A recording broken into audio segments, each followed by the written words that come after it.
Millionaire sees Waitress breastfeeding his daughter and does the unthinkable.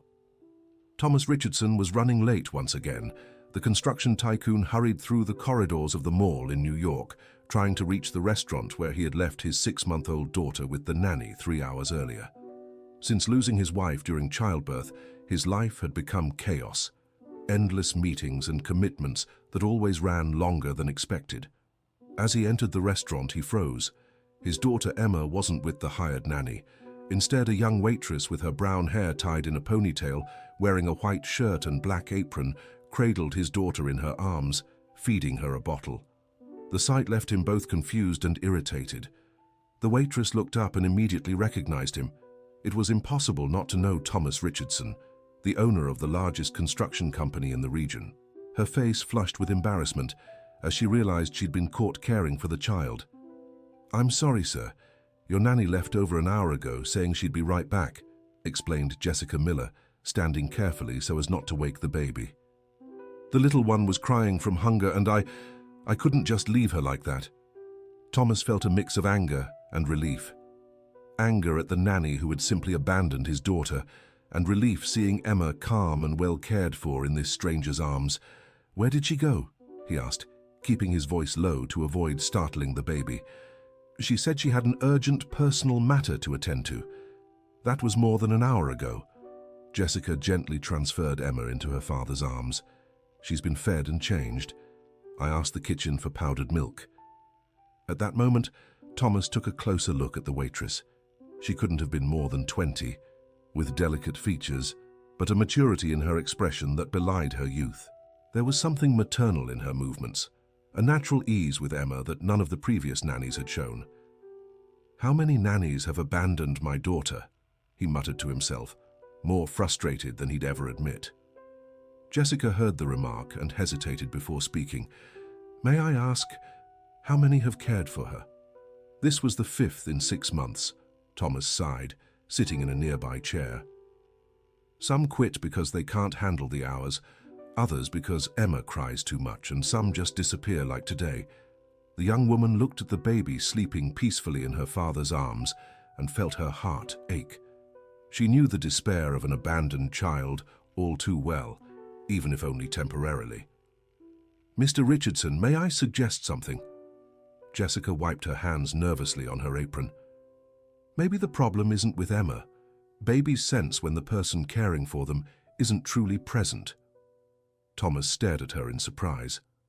No nanny had ever dared to give him advice about his daughter. They all followed instructions and took their pay without question. "What do you mean by that?" "Emma is a very sensitive baby. She stayed with me for 3 hours and didn't cry once after I held her. She misses real affection, not just basic care." The words hit Thomas like a punch. Since losing his wife, he had emotionally withdrawn, treating Emma's care as just another administrative task. Just then, the restaurant manager, Mrs. Jenkins, stormed over. "Jessica, what is the meaning of this? You abandoned your tables to play nanny?" "Mrs. Jenkins, please," Thomas stood. "She was helping with my daughter." "I don't care who you are. My employee has responsibilities." The manager glared at Jessica. "You're fired. Collect your things and leave." Jessica paled. She needed this job more than her own dignity. At home, her mother Margaret cared for her 8-month-old son, Ethan, while she worked double shifts to support the family. "Mrs. Jenkins, please, I can explain." "There's nothing to explain. Inappropriate behavior will not be tolerated." Thomas observed the scene unfolding, and something stirred in his chest. The way Jessica had cared for Emma, the genuine concern in her eyes, the tenderness in her voice when she spoke about his daughter. It was everything he had been looking for in hired nannies and never found. "How much do you make here?" he asked Jessica, ignoring the manager. "Sir?" Jessica didn't understand. "Your salary. How much do you earn a month?" $1,000 plus tips," she replied, confused. "I'd like to offer $3,000 to take care of Emma," Thomas said, pulling a card from his pocket. "Part-time, from 8 in the morning until 2 in the afternoon." The offer left Jessica speechless. It was 3 times what she made, but something in her pride made her hesitate. She didn't want them to think she was taking advantage of the situation. That's too much, sir. I can't accept it as charity. It's not charity, Thomas said firmly. It's the price of a competent professional. I saw how my daughter responded to your care. It's worth every penny. Mrs. Jenkins watched the exchange with her mouth hanging open. $3,000 was nearly 3 times what she paid her waitress. Mr. Richardson, I'm sure we can resolve this situation, the manager tried to intervene. Jessica can keep working here and the decision isn't yours anymore, Thomas cut in coldly. You fired her, remember? Jessica looked at Emma, sleeping peacefully, and thought of Ethan at home. With that salary, she could give her son a better life and still help her mother with medical bills. There's one condition, sir, she finally said. I have a young son at home. I'd need flexibility in emergencies. How old? 8 months. Thomas processed the information. A mother caring for his daughter made even more sense. Who better to understand Emma's needs? Where is your son while you work? With my mother. She has health issues, but she watches him while I'm gone. An idea formed in Thomas's mind, impulsive, maybe reckless, but it solved several problems at once. What if you brought your son too? I have a big house.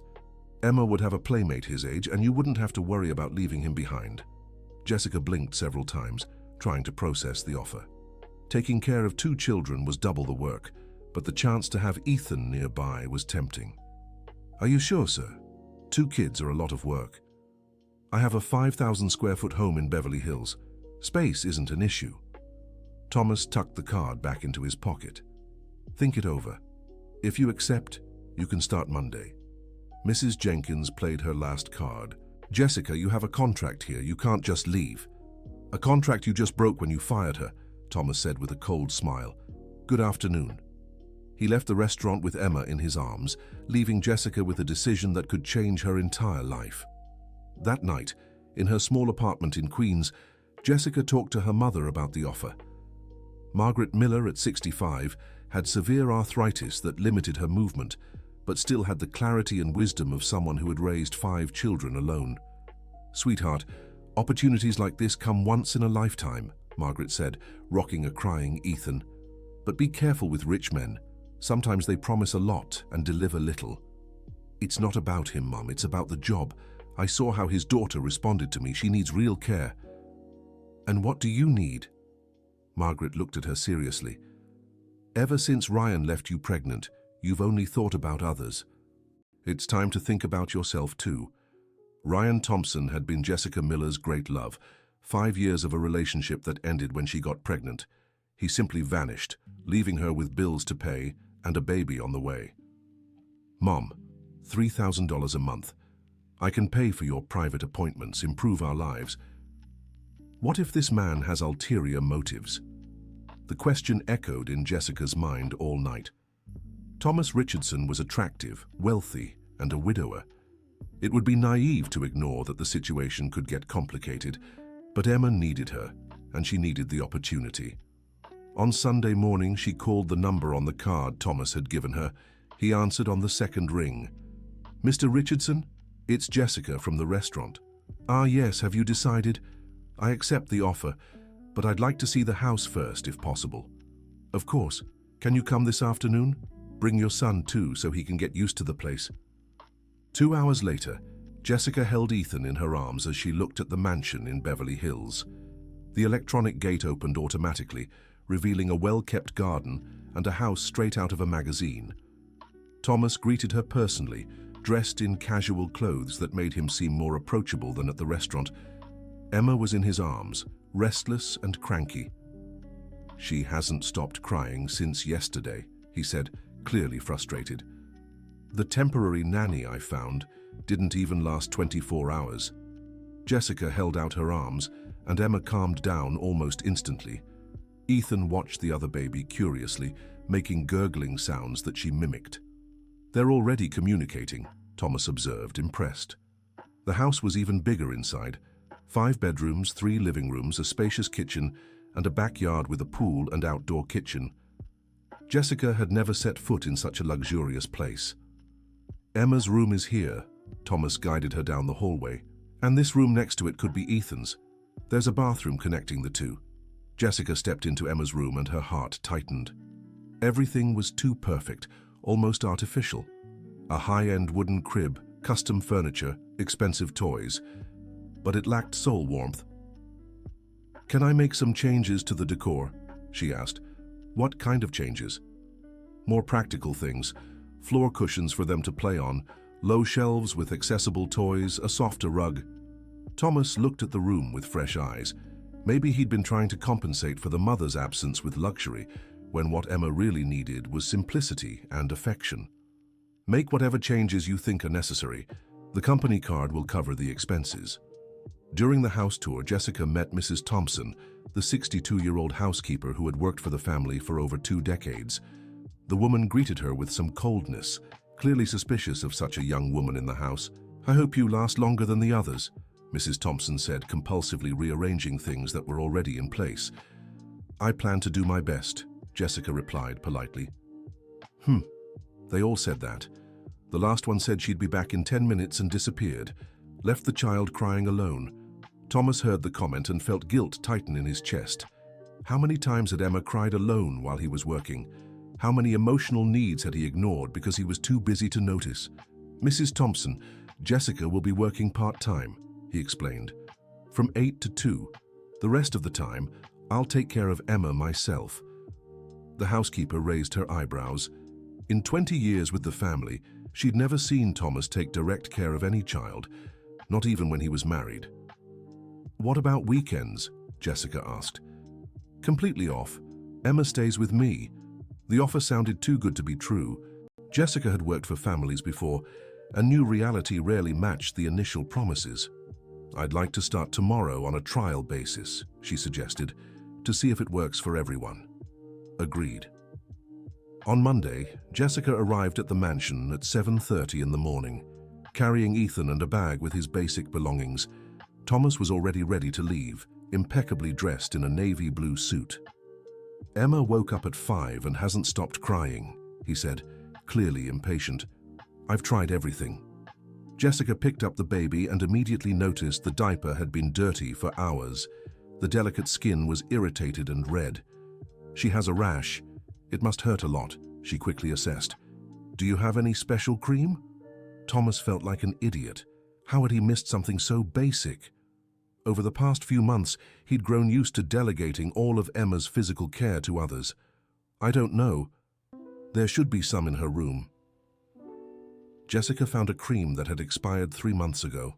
Without saying a word, she mentally noted she'd need to buy proper supplies. She bathed Emma in warm water, applied chamomile tea that Mrs. Thompson had in the kitchen to soothe the irritation, and dressed her in more comfortable clothes. Within 20 minutes, Emma was calm and smiling. "How did you do that?" Thomas asked, genuinely impressed. "She was just uncomfortable. Babies can't talk, so they cry to communicate everything." Thomas watched as Jessica effortlessly moved between caring for Emma and Ethan. The 2 babies seemed to understand each other, making sounds back and forth and naturally sharing toys. "I need to go to work," he said, picking up his briefcase. "If you need anything, the office number is on the fridge." "Don't worry, you can go." For the first time in 6 months, Thomas left the house without the constant worry of getting a call from the nanny, asking to leave early, or complaining about Emma. The day passed without incident. Jessica established a simple but efficient routine: bath, feeding, playtime in the garden, and an afternoon nap. Ethan and Emma adjusted quickly to each other as if they were siblings. Mrs. Thompson observed everything from a distance, initially critical but gradually impressed by the young woman's competence.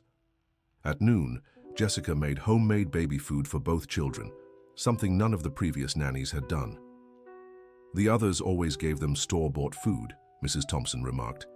"Fresh food is more nutritious. And it's not much extra work when you're making it for 2, Jessica said, offering a taste to the housekeeper. "Carrot, potato, and chicken, simple and healthy." Mrs. Thompson tasted it and admitted it was delicious. For the first time since Thomas became a widower, Emma finished her meal without fuss. At 2 in the afternoon, when Thomas returned from work, he was surprised by the scene he found. Jessica was in the garden with both babies, singing a nursery rhyme while they clapped their hands clumsily. Emma was laughing in a way he hadn't heard in months. "How was the day?" he asked, taking off his jacket. "Very good. Emma ate all her food, napped for 2 hours and played with Ethan. They get along really well." Thomas picked up his daughter and immediately noticed the difference. Emma was more relaxed, with a sparkle in her eyes that had disappeared after the other nannies left. "You have a natural talent for this," he said. "It's not talent, it's necessity," Jessica said, gathering the toys scattered around the garden. "When you're a single mother, you learn out of necessity." The words hit Thomas unexpectedly. He was a single father too, but he'd delegated so much responsibility that he'd become a stranger in his own daughter's life.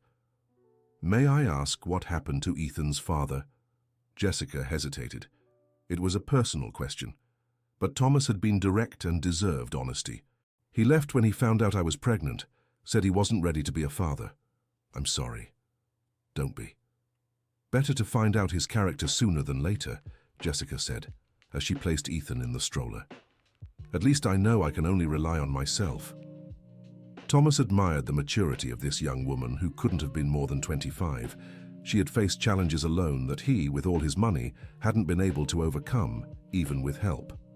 In the following days, a routine settled in naturally.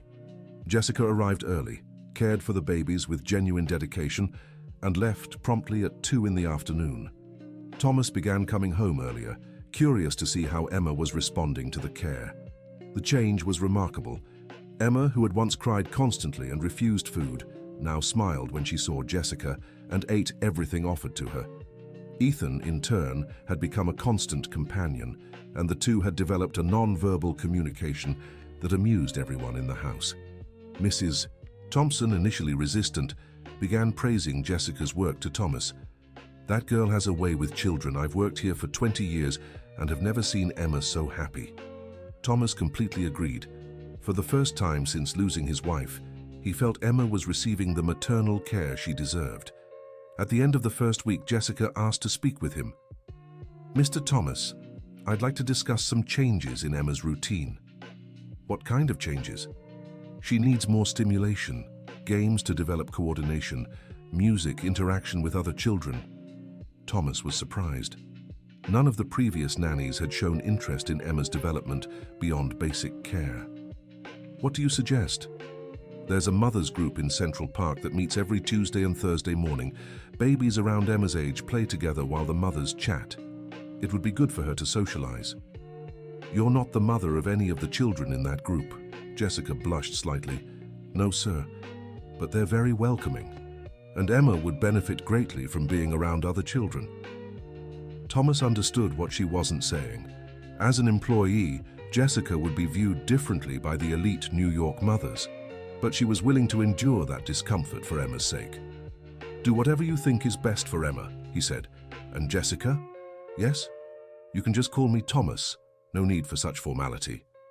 Dear listener, if you're enjoying the story, take a moment to like and especially subscribe to the channel. It helps us a lot as we're just starting out. Now, continuing. The first outing to the park went exactly as Jessica expected. The other mothers, dressed in designer clothes and driving imported cars, greeted her with forced politeness.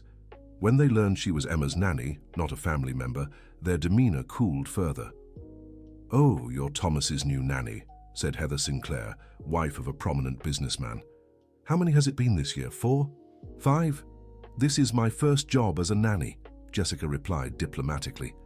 "Imagine, Thomas must be desperate to hire someone with no experience," remarked Brittany Walker, laughing with the others. Jessica's face burned with humiliation, but watching Emma happily playing with the other children, she decided it was worth any embarrassment. Over the 2 hours in the park, she endured subtle remarks about her simple clothes, Ethan's modest stroller compared to the other children's imported ones, and malicious speculation about her true intentions, working for a wealthy widower. When she returned home, Thomas immediately noticed something was off. "How was the park?" he asked. "Great for Emma. She loved playing with the other children." Jessica avoided details about her own experience. "And for you?" Jessica hesitated. She didn't want to seem like she was complaining or stirring up drama. "The other mothers were polite." Thomas knew that social circle well. Polite was a diplomatic way to say they'd been hostile. He felt anger toward those women who judged Jessica without knowing her. You don't have to go back if you're uncomfortable. But Emma needs the socialization. Then we'll find another way, maybe a club with a kids area or baby swimming lessons. Thomas's genuine concern for her well-being touched Jessica deeply. It had been so long since anyone cared whether she was comfortable or not. That evening, Thomas spoke with Mrs. Thompson about what happened. Those snobby girls made Jessica feel bad, didn't they? I imagine so, but that girl has grit. She didn't complain once, Mrs. Thompson said, folding laundry in the utility room. By the way, Mr. Thomas, may I say something? Of course. I've cared for this house for 20 years. I saw Mrs. Catherine pregnant. I saw Emma born. I saw you suffer. Mrs. Thompson paused, choosing her words. This girl has something special. Emma has never been happier. Thomas knew she was right. In 3 weeks, Jessica had achieved what 5 nannies couldn't in 6 months, making Emma smile every day. The next month, Thomas started coming home earlier to spend time with Emma, while Jessica was still there. At first, he told himself it was to monitor his daughter's development, but gradually, he admitted he also enjoyed Jessica's company. She had a different perspective on life, a simplicity that made him question his own values. When Emma began crawling, Jessica suggested baby-proofing the whole house instead of restricting her exploration to the nursery. She needs to discover the world, she explained. Too many limits create fear of exploring. Thomas removed dangerous objects and watched Emma explore every room with a child's natural curiosity, something he'd never have thought to do on his own. One Thursday afternoon, Thomas came home to find Jessica in the garden, visibly upset. Ethan played quietly in the playpen, but Emma was nowhere in sight. "Where's Emma?" he asked, a chill in his stomach. "She's napping," Jessica said, not meeting his eyes. "Thomas, I need to talk to you about something." Her serious tone worried him. He sat in the chair beside her. "What's wrong?" "I got a job offer today. A family in the Upper East Side offered $4,000 to care for their 2 kids full-time." Thomas felt as if he'd been punched. The idea of Jessica leaving had never crossed his mind. Emma had grown so attached. Losing her now would be devastating. "That's a good opportunity," he said, trying to sound supportive. $4,000 is a great salary." "It is." Jessica finally looked at him. "But it's not just about money." "What do you mean?" "Thomas, have you ever thought about what will happen when Emma grows up? When she doesn't need a nanny anymore?" The question caught him off guard. He'd been so focused on the present he hadn't considered the future. "I haven't thought about it. I have a son too. I need to think about his future, build something stable. Being a nanny is temporary by nature." Thomas understood her logic perfectly, but it didn't ease the panic at the thought of Emma without Jessica. "What can I do to make you stay?" he asked bluntly. "It's not about money, Thomas. It's about perspective." "Then tell me what you need." "Perspective on what?" Jessica took a deep breath before answering. "A future, professional growth, not just being a temporary employee." Thomas ran a hand through his hair, thinking fast. He couldn't lose Jessica. Emma couldn't lose Jessica. "What if it was more than just caring for Emma?" he suggested impulsively. "What do you mean?" "I run a large company with many employees. Many have young children and face the same problems I did, finding proper childcare." Jessica listened carefully, curious where he was going with this. "How about we create an on-site daycare center? You'd be the coordinator, develop the programs, hire the staff. It would be a real leadership position with room for growth." The offer was both tempting and terrifying. Jessica had never imagined working on something so big, but the idea of helping other families going through the same struggles stirred something in her. "It would be a huge project," she said cautiously, "very big. And you'd be the perfect person to lead it, because you understand both the children's and working parents' needs. What about Emma? Who would take care of her?" "Emma would be one of the children at the daycare. You'd still be involved in her care, but you'd have other responsibilities too." Jessica fell silent. processing the proposal. It was an incredible opportunity, but also a huge risk. And there was something about Thomas's urgency that made her suspicious. "Why are you doing this?" she asked directly. Thomas hesitated. The honest answer was that he couldn't imagine his life, or Emma's, without Jessica. But that sounded too personal, too complicated. "Because you have a talent for this, and because it's a good business decision," he replied, opting for the safer answer. Jessica nodded, but something in her eyes showed she wasn't entirely convinced of his motives. "Can I think about it?" "Of course, but don't take too long, okay? The other family is waiting for your answer." That night, Jessica talked at length with her mother about Thomas's proposal. "Sweetheart, that man is interested in you," Margaret said bluntly. "Mum, it's not like that." "Yes, it is. A man doesn't just invent a daycare coordinator position overnight to keep a good employee. Maybe he truly believes in the idea. Maybe. Or maybe he's mixing personal feelings with professional decisions." Margaret's observation echoed in Jessica's mind. Over the past few months, she had noticed subtle changes in Thomas's behavior. He came home earlier, asked about her day, showed genuine interest in her thoughts about Emma. By Friday, she gave her answer. "I accept the daycare proposal, but with a few conditions."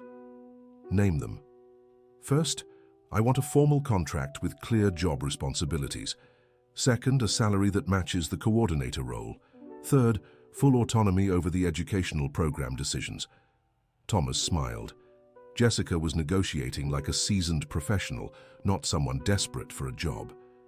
"Agreed. Anything else?" "Yes. If at any point you feel you're mixing personal and professional matters, I walk away immediately." The condition surprised him with its bluntness. Jessica had noticed his changing feelings before he'd even admitted them to himself. "Understood," he said, knowing that promise would be hard to keep. The daycare project started immediately. Thomas rented a spacious ground-floor space in the office building where his company was located, and gave Jessica free rein to transform it into a child-friendly environment. For 3 months, Jessica split her time between caring for Emma and Ethan in the mornings and planning the daycare in the afternoons.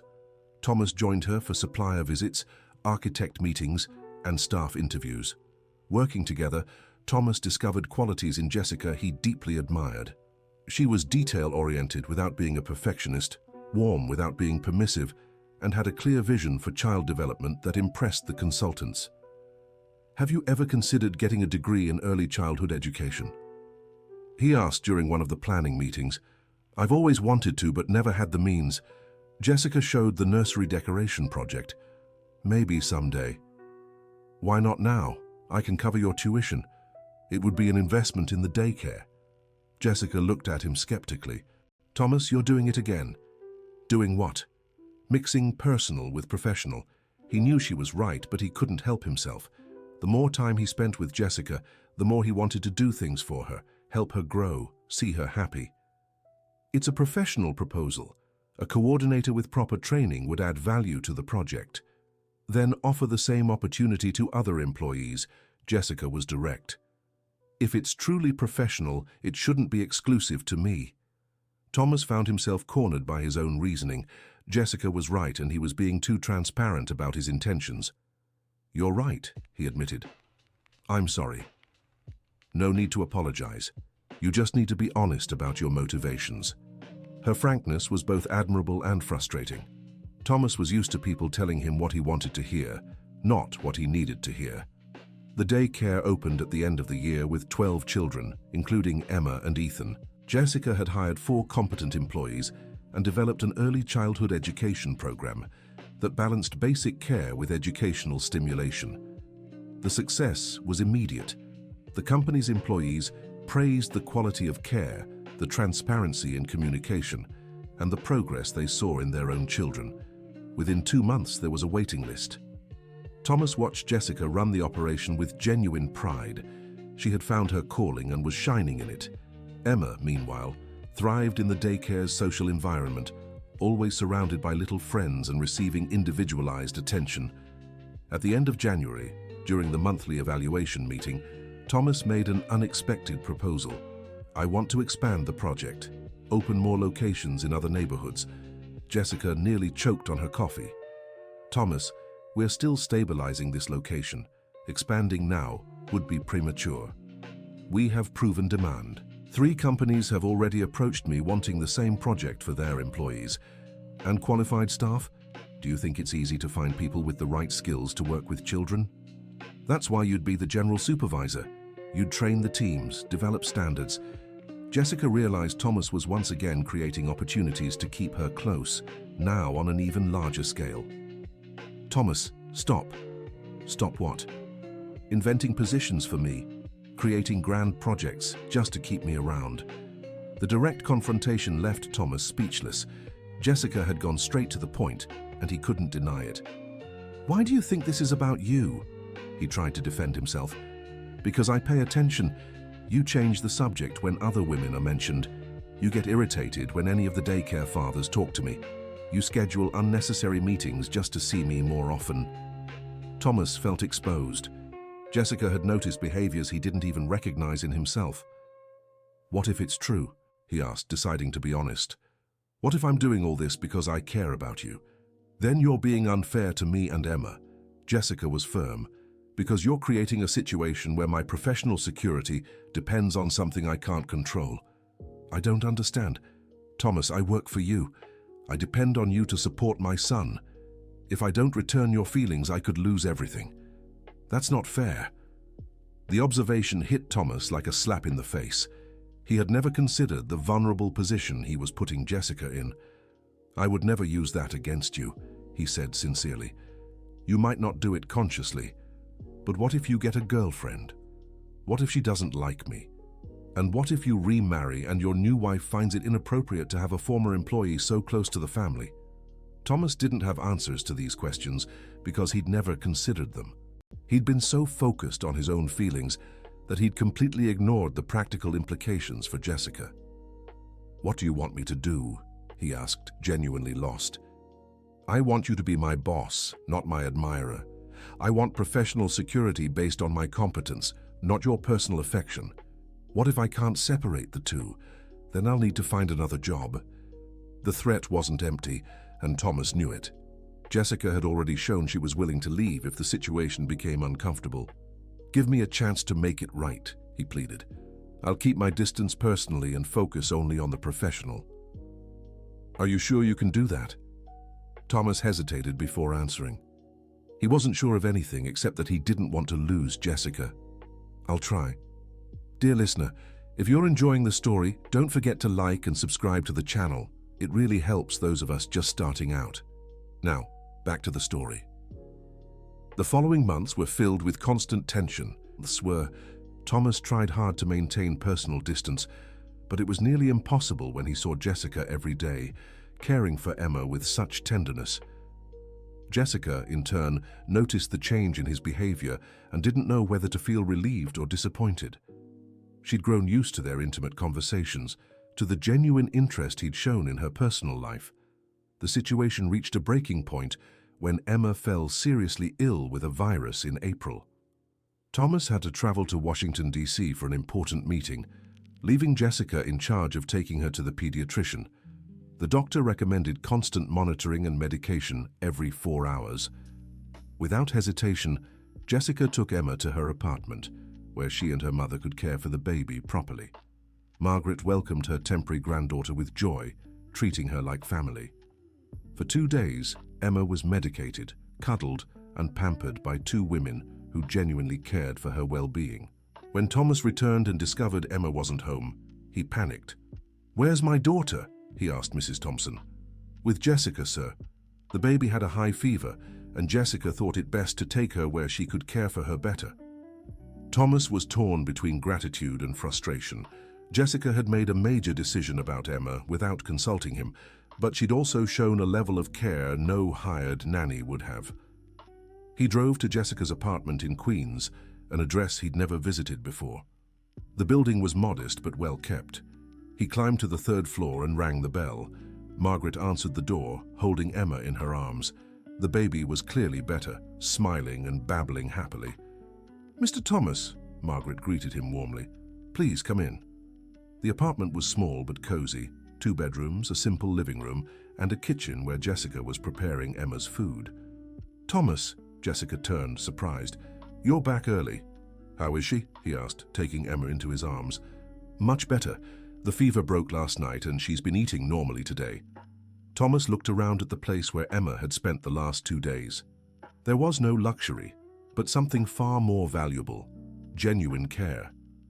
Margaret had improvised a crib with cushions on the couch and was clearly smitten with the baby. "Why didn't you call to tell me you'd taken her here?" he asked, trying to sound only concerned. "I tried calling several times, but your phone was out of range. I left messages with Mrs. Thompson," Jessica said, scooping food into a bowl. "Emma had a high fever and needed constant attention. Here at home, I could take better care of her." Thomas felt guilty. "I had turned off my phone during some important meetings and hadn't checked my messages as often as I should have." "You could have taken her to the hospital." "I could have. But Dr. Williams said it was just a virus.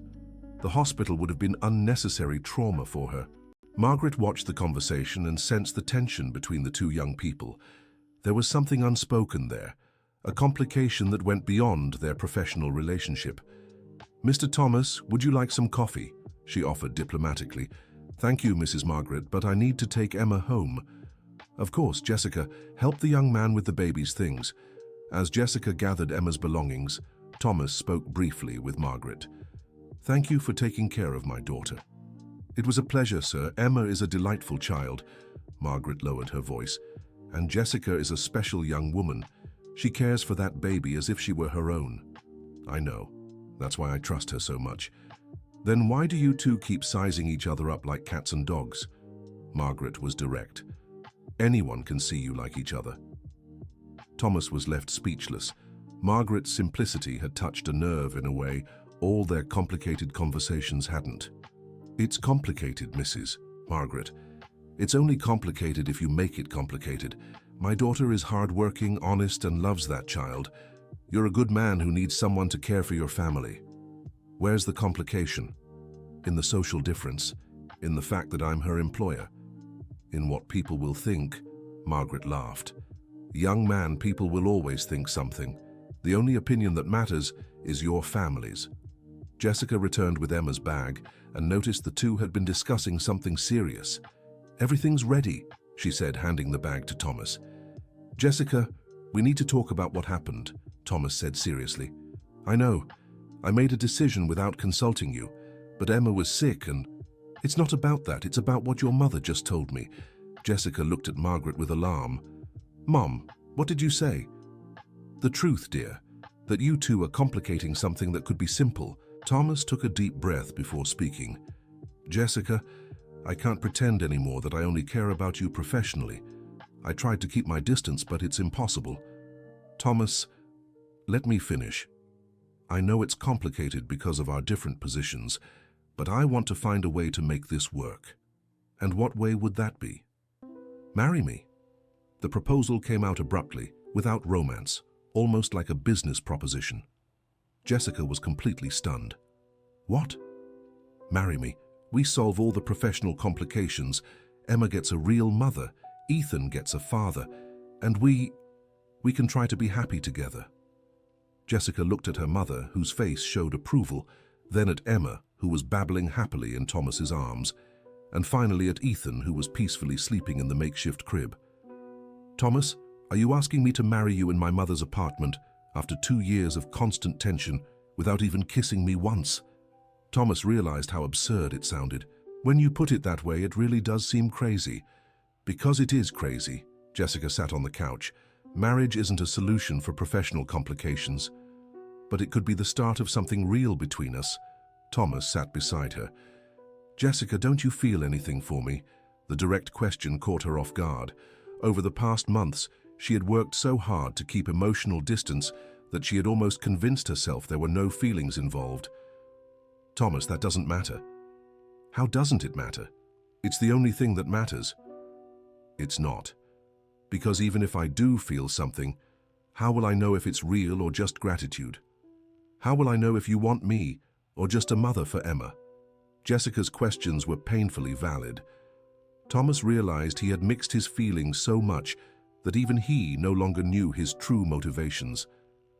"And how will we find out if we don't try?" he asked. "Not the way you're suggesting. Marriage is too serious a commitment to be based on doubts." Margaret, who had been silently observing the conversation, finally spoke up. "Why don't you start by dating like normal people?" The simple suggestion left the two young people speechless. They had been so focused on complications that they'd forgotten about simpler possibilities. "Mrs. Margaret is right," Thomas said slowly. "We could try getting to know each other outside of work." "And how would that work?" Jessica asked. "I'd still be working for you." "Maybe it's time for you to truly become professionally independent," Thomas suggested. "The daycare is well established. You could start your own child development consulting business." "With what money?" "I could be your first investor, not as your boss, but as a partner." Jessica considered the offer. It was risky, but it was also a real chance at independence. "And if things don't work out between us?" she asked. "Then you'll have your own business, and I'll have learned to be a better father. We'd both come out ahead." The logic was sound, but Jessica still hesitated. "I need time to think." "How much time?" "I don't know. A long time." Thomas nodded, understanding he had pushed too hard. "I can wait." That night, after Thomas left with Emma, Jessica had a long talk with her mother. "Sweetheart, sometimes we make things more complicated than they need to be," Margaret said. "What do you mean, Mom?" "You like him, he likes you, Emma loves you, Ethan gets along with him. Why can't you just try being a family?" "Because families aren't formed just because it's convenient," Jessica sighed. "They need real love. And you don't think you love him?" The question echoed in Jessica's mind for weeks. Over the past 2 years, Thomas had become part of her daily routine, her thoughts, her worries. She cared for him in a way that went beyond professional, but she was afraid to admit it. Meanwhile, Thomas began making concrete changes in his life. He hired an experienced manager to oversee the daycare, freeing Jessica to focus solely on early childhood development. He also started coming home earlier to spend time with Emma, taking on responsibilities he'd once delegated. One afternoon, Jessica arrived at work and found Thomas in the garden playing with Emma and the other children from the daycare. Seeing him interact naturally with them, laughing and genuinely enjoying himself, stirred something deep in her heart. "You're becoming a real father," she remarked, walking over. "It's been a learning process," Thomas said, lifting Emma into his arms. "Jessica, can I ask you something?" "Of course." "Have you ever imagined what it would be like if we were a real family? You, me, Emma, and Ethan?" Jessica looked at the 4 people who had become the center of her world and felt her heart race. "Sometimes," she admitted. "And what would it be like?" "It would feel natural, like it was always meant to be." Thomas smiled, stepping closer to her. "Then why don't we try to make it real?" "Because I'm afraid," Jessica said honestly. "Afraid of what?" "Of getting hurt, of hurting the kids, of finding out it's just a fantasy." Thomas reached out with his free hand and gently touched Jessica's face. It was the first time he had touched her so intimately, and the feeling was exactly as she'd imagined, natural and right. "What if I promise that, no matter what happens between us, you'll always have a place in Emma's life, that you'll always be important to our family? You can promise that?" "I can, and I do." Jessica closed her eyes, savoring his touch. "Thomas, You don't have to decide anything right now," he gently interrupted. "You just need to give me a chance to show this can work." Jessica opened her eyes and met Thomas's sincere gaze.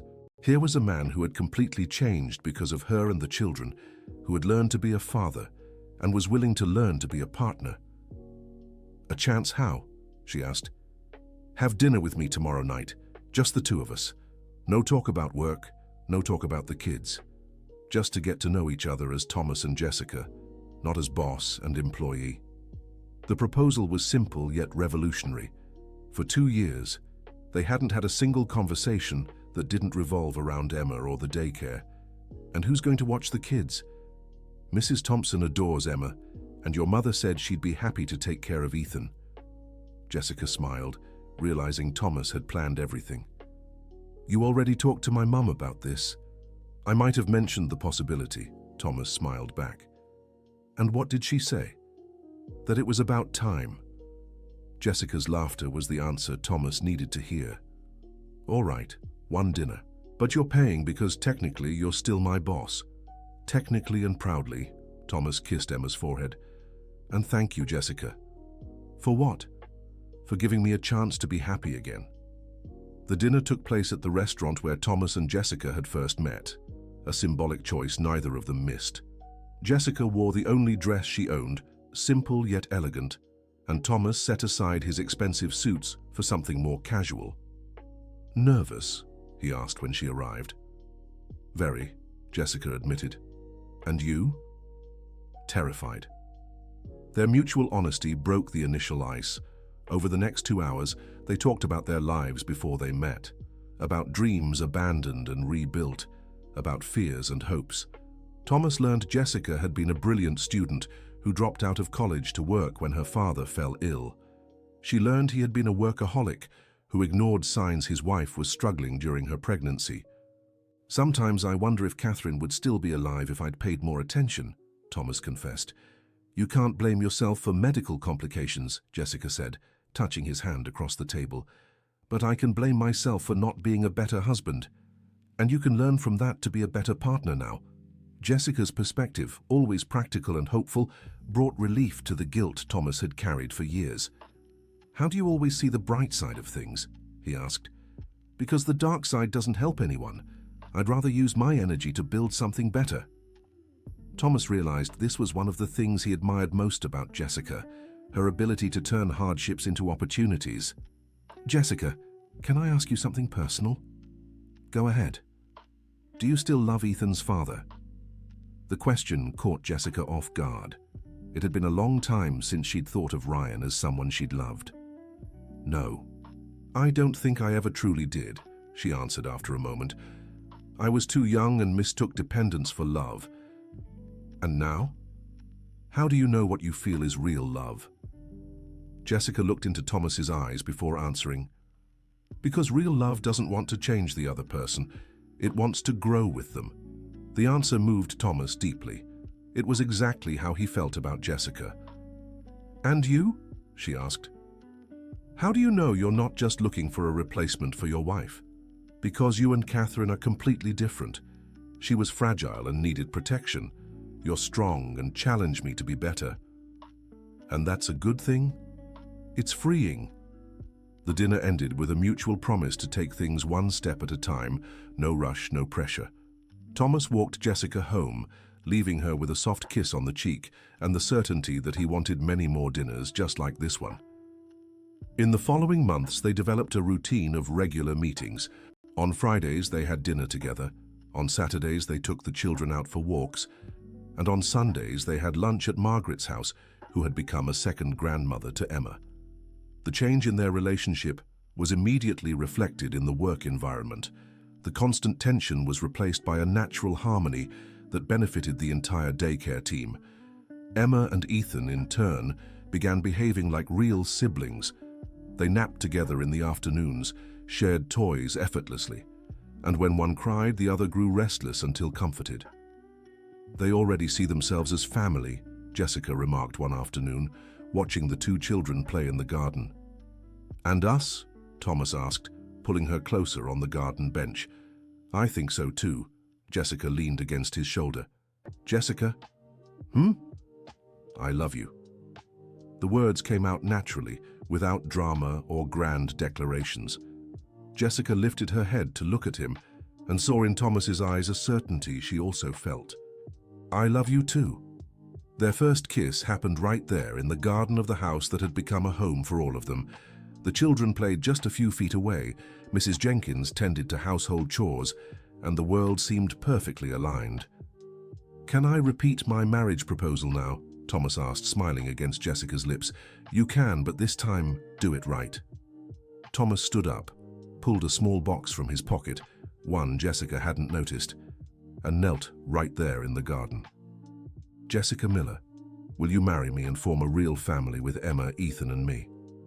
Jessica looked at the simple yet beautiful ring, at Thomas kneeling with a nervous smile, at the children who had stopped playing and were watching them curiously, and at Mrs. Jenkins peeking from the kitchen window. "I will," she said, extending her hand for the ring. The wedding took place 6 months later, a simple ceremony in the garden of their home, with only the most important people present. Margaret was radiant seeing her daughter in a wedding dress. Mrs. Jenkins cried with emotion, and the children were the stars of the celebration, charming all the guests. During the ceremony, Thomas made sure to include Ethan in his vows, promising to love and raise him as his own. Jessica did the same for Emma, vowing to care for her as the daughter she had always wished for. "Do you accept forming a family based on love, respect, and the commitment to grow together?" the officiant asked. "We do," they answered in unison. When they kissed as husband and wife, Emma and Ethan clapped excitedly, drawing emotional laughter from everyone present. Their honeymoon was a weekend in Aspen, with the children included. It was the kind of trip that perfectly exemplified how their lives had intertwined. Nothing was done separately, everything revolved around the family they had built together. "Are you happy?" Thomas asked on their last night, watching Emma and Ethan sleep peacefully in the next room. "Happier than I ever imagined possible," Jessica nestled into his arms. "And you?" "I feel like I've finally found my place in the world." 2 years later, Jessica graduated with honors in early childhood education, developing a capstone project on child development in corporate daycares that was praised by the entire review board. Thomas sat in the front row at the graduation, holding Emma and Ethan, who clapped enthusiastically even if they didn't fully understand what it meant. Jessica's consulting business flourished, serving several companies that wanted to implement projects similar to the one she had developed. Thomas continued as an investor, but Jessica was the sole decision-maker for the business. Emma grew up calling Jessica Mom, and Ethan calling Thomas Dad, never questioning whether it was biological or not. To them, family was simply the people who loved and cared for each other. Margaret moved into a house near the mansion, where she could help with the children when needed, but still maintain her independence. At 70, she was more active and happier than she had been in decades, with 2 grandchildren to spoil and a daughter who had achieved professional success. "You did it, sweetheart," she said one day, watching Jessica coordinate another daycare project. "You built exactly the life you deserved." "I didn't do it alone, Mum. I had the right people helping me." "That's a talent too, you know, recognizing who the right people are." Jessica smiled, watching Thomas play with the children in the garden. It had taken time for her to believe she deserved all that happiness, but she had finally accepted that some stories truly do have happy endings. One Saturday afternoon, 5 years after they met at the restaurant, Thomas found Jessica in the same garden where they had confessed their love, watching Emma and Ethan play with their little friends. "What are you thinking about?" he asked, sitting beside her. "How much our lives have changed since that day at the restaurant. Do you regret anything? Only taking so long to accept that you truly loved me. And I regret not realizing sooner that you were exactly what our family needed." Jessica leaned into Thomas, watching the children who were no longer babies but unique little personalities they had helped shape. "Thomas? I think it's time we gave them a little sibling." Thomas pulled back to look at Jessica's face, seeing in her eyes the certainty that they were ready to expand their family even further. "Are you sure?" "Absolutely. Our family started with 2 children who needed parents.